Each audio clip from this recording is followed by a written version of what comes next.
ಯಾವಾಗಲೂ ಬರೀ ಕಲ್ಪನೆಗಳಲ್ಲೇ ಕಳೆದೋಗಿರ್ತೀರಲ್ವಾ, ಒಂದ್ಸಲ ಈ ಕಲ್ಪನೆನೂ ಮಾಡಿ ನೋಡಿ.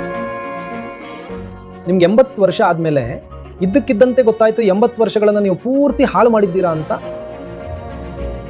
ಅವಾಗ ನಿಮ್ಗೆ ಹೆಂಗೆ ಅನ್ಸುತ್ತೆ?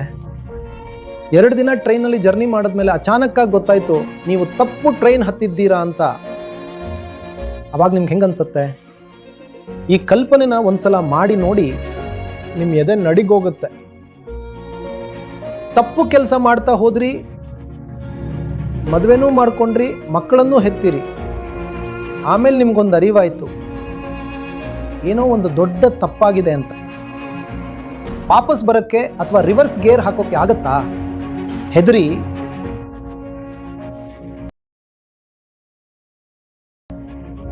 ಬದುಕೋಕೆ ಇವನ್ನೆಲ್ಲ ಬಿಟ್ಟು ಮಿಗಿಲಾದೇನೋ ಒಂದು ಇರಲೇಬೇಕು. ಮತ್ತೆ ಅದಿಲ್ಲ ಅಂದರೆ ಜೀವನ ಪೂರ್ತಿ ಬರೀ ಒಂದು ಹೊರೆಯಾಗಿ ಹೋಗುತ್ತೆ.